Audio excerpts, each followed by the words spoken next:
Welcome to IGL Weekly, brought to you by Connecticut School of Broadcasting. For more information, go to gocsb.com or call 1-800-TV-RADIO. Tomorrow's broadcasters today. I'm Eric Hauser. This is my special guest, TJ Grum. How's it going, Eric? Good. How are you today? Pretty good. Good. In the next 30 minutes, we're going to be going over the two shocker upsets in Week 1. Also, how there were so many penalty flags hitting the turf. A lot of dirty laundry. Yeah, a lot of penalty flags hitting that turf at the Wells Fargo Center. And also, we're going to be breaking down the IGL Game of the Week. And just to give a special thanks to our sponsor, Acosta and Williams, LLC. We apologize we didn't get them on the broadcast last week. So, again, we want to give a special thanks to Acosta and Williams, LLC. And, TJ, the game of the week for the IGL, the Camden Lions and the Philadelphia Falcons. Yeah, showcase game of the week, Week 1. Yeah, it ended up being the Lions beat the Falcons 22-14. But the first half, not much was happening. Not really. A lot of defense. For Arena League game, only 8 points scored total, and it was all in the Falcons. Yeah, what happened was that the Falcons were leading 8-0 at halftime. TJ, what happened? We'll start with the Lions. Why did they get shut out in that first half? You know what? The Lions, overall, they started very slow. They did not – it didn't seem like they were coming out of their huddles quick enough to get the play out. They had a lot of delay of game calls. You got to give credit to the Falcons' defense for the times that the Camden Lions were, in fact, on time. They had their plays going. The Falcons were there to stop them. Yeah.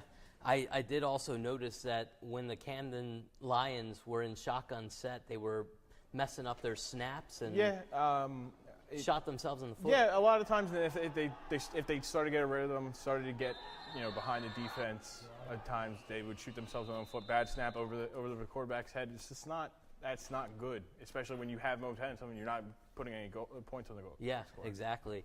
And what about the Falcons? I mean, they only scored 8 points. Yeah, and again, almost the same thing. They were getting out of the huddle late, rushing to get the ball off before the play clock expired. And again, Camden Lions, their defense was there to shut them down, holding them only 8 points. Camden's offense just couldn't put any points on the board. Right, yeah, and you could definitely tell that it was Week 1 with all the miscommunication and penalties going on. Yeah. But, did you also notice that the public address announcer, where did he go? I guess he was with the offense in the concession stands trying to beat all the fans there to the halftime. Yeah, I looked down. There was a few minutes left still in the first half, and the public announce table was quiet. It was blank. Nobody was there. Yeah, it was very quiet. He was probably getting a pretzel or something. Yeah, I don't blame him. I mean, you got to beat those lines. Right. Just have to beat those lines. Right. But he did come back in the second half. They did. And he brought the offense with him as well. Exactly. The action was definitely in the second half, and the Falcons came out swinging. Yeah. They took the opening kickoff straight down the throat, down the Camden's kick return's throat, and scored a touchdown. Go up 14-0. Yeah, right away. And it looks like they might actually separate now. Mm-hmm. And little did they know that their kick returner was taking the ball right into the Lions' den. Yeah, Lions' den. Yeah, right there, and they woke up the sleeping Lions. Right after the kickoff, the Falcons kicked it back off, and the Lions brought it to the 10-yard line. They were able to punch it in finally. Yeah, a few plays later, got some points on the board, and from there it was all Camden. They started 22 unanswered points from Camden Lions. Yeah, that was the end of the Falcons scoring, and like TJ said, 22 unanswered points after that. What was the difference? What woke up the Lions? I think a lot of their players were learning new positions at first, so I think they were trying to get into a groove in the first half, and they just couldn't get it. At halftime, I think they figured it out. They got that groove, and the rest is history. They went on to score 22 points, figured out the Falcons' defense. I think the Falcons may have gotten a little too complacent. That their defense was that they were complacent with the Camden Lions shooting themselves in their own foot, getting out late, being a little miscommunicated. Didn't make any adjustments at halftime, thinking that it would be story as almost like they were hoping it was just they weren't going to do anything. Yeah, they took a couple plays off. It looked like, and it cost them. Right. Yeah, and I also noticed that the Camden Lions, I mean, they have a small team, but they're very fast. Yes. And I think that between, like you said, Coach Rashid Pollard, he actually told us that they had players that were learning new positions. So I think what happened was they started to get into a groove and figure it out. Yeah. And also, I think they were small and quick, and I think they started to figure out how to use that to their advantage. They also had some height. They had some height on the outside receiver and the defensive back. A lot of guys were playing both ways, which I also think a lot of guys weren't ready for in the first half, which, it's kind of the first game jitters of the season. Right. First half, getting it all out, and second half, they woke up, came out, and they were ready to play. Yeah, and how about the Falcons' offense in the second half? More the same from the first half. They were miscommunication caused them to shoot themselves in their own foot. They couldn't take advantage of very good positioning at times. They would start on the Camden's side of the field, and they just couldn't punch it in. They couldn't get anything out of it. Right. Yeah, it's it was just a very ugly game on their part. The Lions actually woke up. I think they figured things out. Their coach was proud of them at the end of the game because he knew what they were, what they had to overcome. And we got to mention their defense played solid first half and second half. Yes, they after that, they really only let up 8 points at kick return, special teams, 6 points. They only let up 8 points in arena football. 8 points is spectacular. Yeah, that's exactly what you want from your defense. You want to hold them as many least points as possible. If you can hold them at 8 points, right, that's a win. Right. Yeah, and the Falcons' defense actually played pretty solid, but with arena football, there's so many points that get scored. You need an offense. Yeah. And that offense was not there for Philly, and it cost them. Yeah, absolutely. Yeah, so it was, their big game of the week. Camden woke up and they came back, and, it's what do you expect from them from here on out? The way that they played the second half showed a completely different team from their first half. I agree. I was watching the game. I'm hoping that they build on this, that they show more. They showed a lot of heart in the second half. At the end of the game, the Philly Falcons were on, I want to say, the 20-yard line, and 5 seconds left. They needed to score and then score a 2-point conversion. Camden did not let that happen. They picked it off, ran it back. They didn't count the points, so I feel for that guy. He made some moves to get that touchdown. They didn't count it. They did buckle down on defense, and they stepped up the blitz in that second half and put a lot of pressure on that Falcons quarterback. Yeah. I'm thinking that their defense will carry them for the first few games. This arena, points are going to get scored, but if you have a defense that can manage and hold the opposing team to under 21 points or so, you have a pretty good chance of winning as long as your offense clicks and scores points. Yeah, and the Falcons, they have a lot of work to do this week in practice. They got to look at themselves in the mirror and say, this is a game that we could have had. They can't do this all week. No. But as far as the Lions go, I think from here on out they can ride this momentum. It just seemed like they figured something out. And halftime said they looked at themselves, guys, this is the door's still open. Right. Let's kick it in. And win. Yeah. So I'm kind of interested to see how they play from here on out and see how real good they are. Okay, we've got to take a quick break. Thank you, TJ, for stopping by. Not a problem. I love talking to IGL. Yeah, and coming back next, my co-host Sean Brown is going to meet me here at the studio. We're going to break down how the two Titans fell in Week 1. As CSB IGL Weekly rolls on, don't go anywhere. We'll be right back.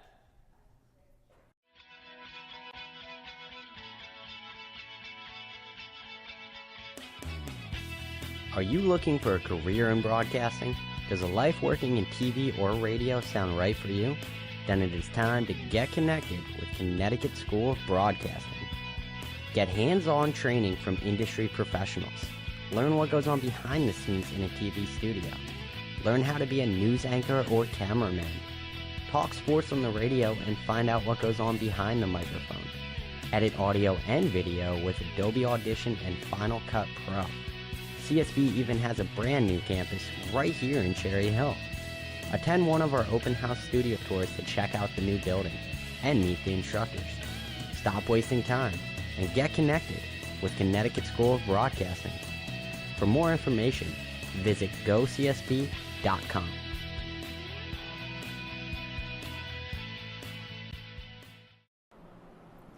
And welcome back once again to IGL Weekly, brought to you by the Connecticut School of Broadcasting. He's Eric, I'm Sean, and the two unbeatens from a year ago fall early on in the 2013 season. Both of them lose in week 1. Yes, I don't know if anyone expected this. I mean, the defending about the Steelers and Hornets. Yeah, the defending champion Hornets and the second runners-up, the Steelers. I mean, they were barely touched last year. I mean, this is big news. Both of these teams, unbeaten, played in the championship game 1 year ago, and they both fall in week 1. The Hornets didn't even lose a game the entire season last year. No. Yeah, what gives in the first week of the season?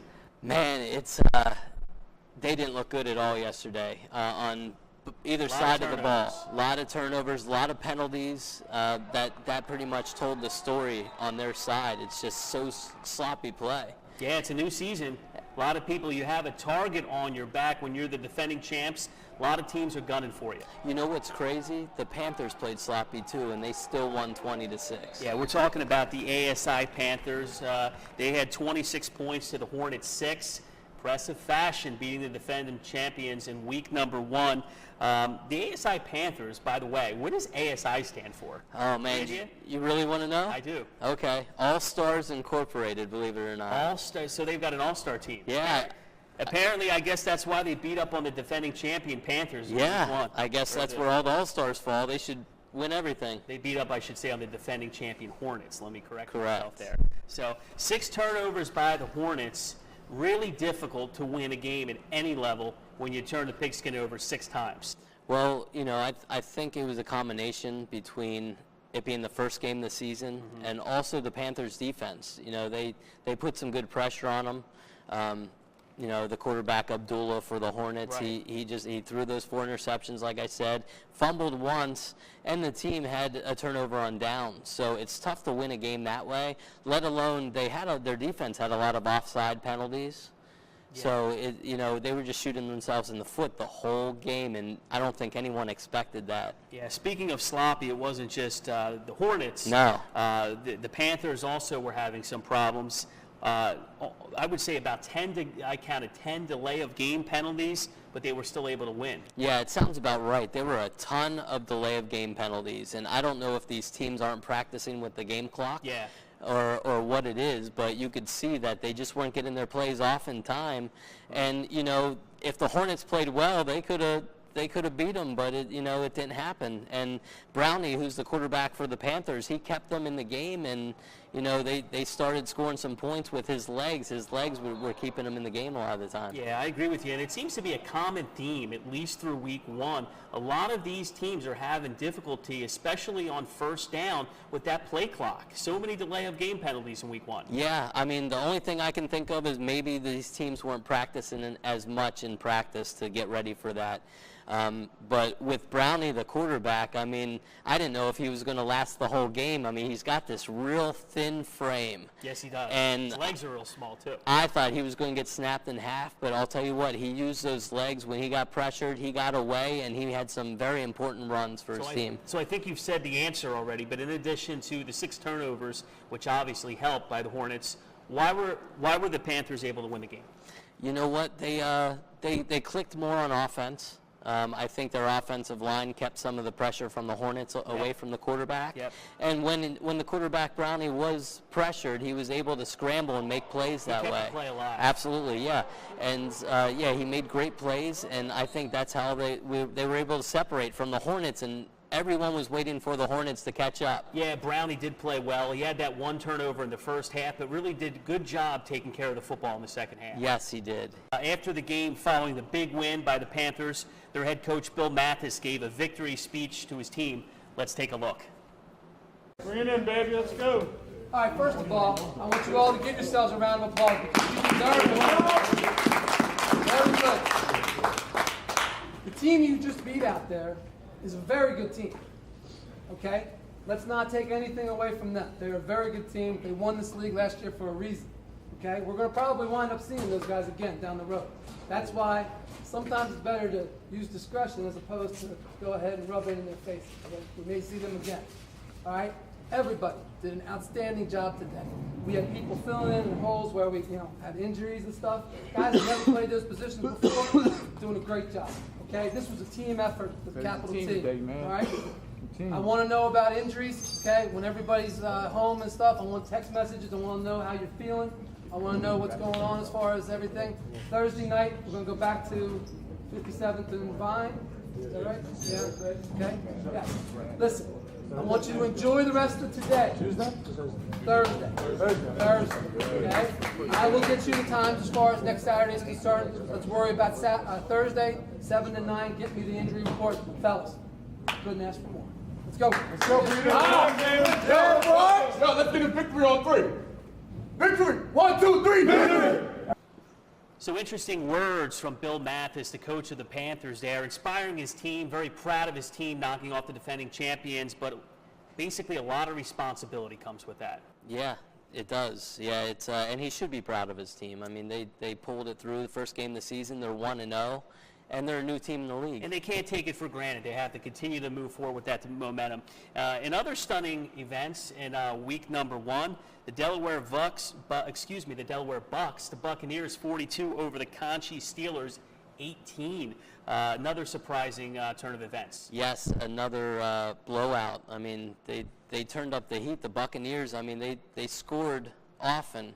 And the Steelers, I don't know what happened to them, but, they just couldn't keep up with them. Yeah, they played in the championship game last year, but, an interesting thing, their quarterback, they scored most of their points in the first half, but for some reason that I'm not sure, they changed quarterbacks at the half. Do you think there could have been an injury or something? You know what? I'm guessing there was an injury there, but I'm not sure. The team hasn't released an official statement about that. But, I mean, it seemed like he was playing okay. Yeah. They scored most of their points in that first half. For some reason, their quarterback, they replaced their quarterback. We don't know why, but it didn't go very well in that second half for them. Yeah, definitely. They struggled in the second half. There's no doubt about it. I got to ask you a question. So many of the top teams falling in week 1. Is the competition getting better, or are the teams at the top starting to come back down? You know what? That's a good question. I think that there's a lot of talent in this league, yeah. And I think the teams, Even some of the newer teams are very talented. Yeah, and I think it's a little more level playing field, but at the same time, you kind of, after seeing the Hornets and the Steelers play, you kind of think that they must have lost something there. I mean, I don't know if they have the full roster like they did last year. Who knows what happened, but they don't look the same. Yeah, it just goes to show you, a new season is a new season, and you still have to play. You're only as good as your last game, right? That's right. All right, coming up after a quick break, we will review what turned out to be the game of the week, the debut for the New Jersey Bulldogs and the Chiefs. We'll break it down for you next as CSB's IGL Weekly continues.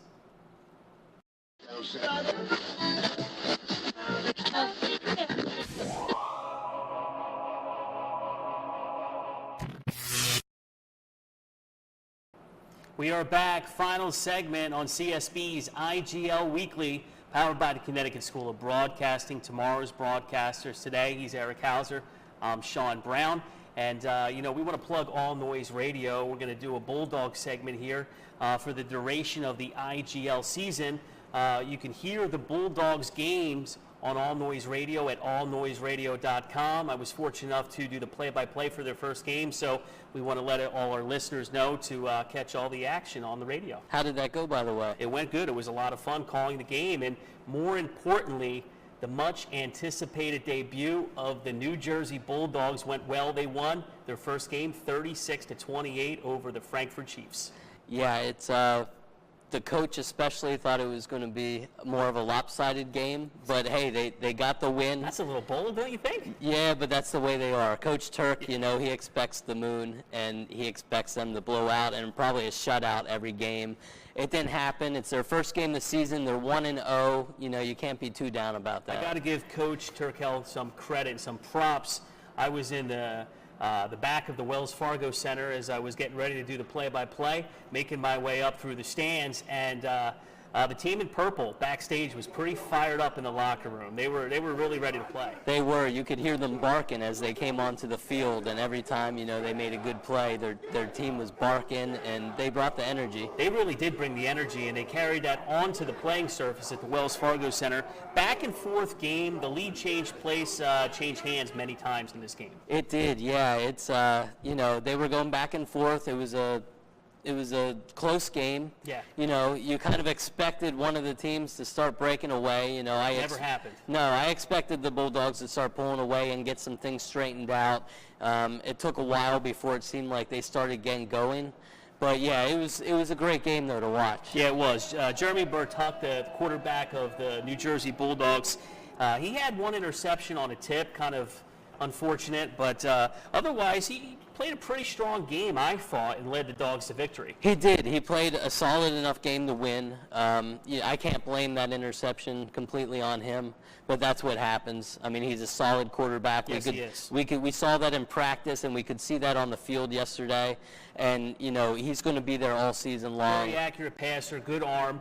Likes to, they like to set up their offense, basically no shotgun play. Mm-hmm. They're one of the only teams in the IGL that doesn't like to go from the shotgun formation. Yeah, a lot of those teams were in shotgun most of the day yesterday, and some of them were having trouble getting used to that, especially with the snaps, trying to work that out. Yeah. But it was interesting to see that they were one of the few teams that didn't use that shotgun much. Absolutely. Now, big number 73, Demetrius Hester. He's one of the new recent additions from the University of Delaware. He got injured in this game. We're going to see if he's going to be all right, but certainly a good addition to the Bulldogs. He is. They're expecting a lot from him this year. I mean, he turned down a full ride from Ohio State as far as wrestling goes, and he decided he wanted to play his passion sport, football, for the University of Delaware. Yeah. And, he did get hurt, but he did come back in the game, so that was a good sign. And that's important because Omar didn't play in the first game, so they need Hester to be out there and be healthy. Yeah. Yep. Now, another thing, they struggled at times with Smith, the quarterback of the Chiefs. He was really tough when he got outside the pocket. So I think in the second half, the Dogs did a better job of containing him, keeping him in the pocket by putting a lot of pressure on him. And number 90, Big Marquise Slocum, came through the line like a freight train and got a big sack late in that game. Yeah, he did. Smith was unbelievable. But those Dogs in the second half, they really stepped up their defense, and they put a lot of pressure on Smith, forced him into some things where he just couldn't get out of the way. He was causing them all kinds of problems in the first half because when a play would break down, he would just run, and boy, he's quick. That Smith, I like him a lot. When he gets out into the open field, he is really tough. Yes, he to bring is. Down. Yeah, I mean, he's got a great arm, but his feet are, he was escaping from everything. And I don't think the Bulldogs were able to bring as much pressure in that first half. So once they figured it out and got through that line, it was tough for Smith, didn't know what to do. Yeah. Now, another interesting thing, backup quarterback of the Dogs, Michael Merritt, saw some action in this game. At first, I thought maybe they were benching Bartuk. Not so. It seems like on 2-point conversion tries, the coach would bring him in perhaps when they wanted to do a design quarterback run. Yeah, I noticed that the first time I saw him come in. I thought they might have been benching Bartuk for whatever reason, but it wasn't so. And what I figured out is that Bartuk is not a mobile quarterback. No, he's not. So Merritt was able to do some escape artistry, on those goal line stance if they needed it for an extra weapon. I think that was smart strategy by Coach Turk because Merritt did have a rushing touchdown in the game. Yes, he did. Absolutely. It worked. Yep. In other news, Andrew Molitaris, he's like the Wes Welker of the Dogs. I think you were the one who had that analogy, and certainly it's true because he's in motion a lot. He's very quick, has good hands, runs good routes. A very valuable asset to the Bulldogs offense. Yeah, he's definitely one of those X factors. The first time I saw him in practice, I called him Wes Welker. He looked just like him, same build.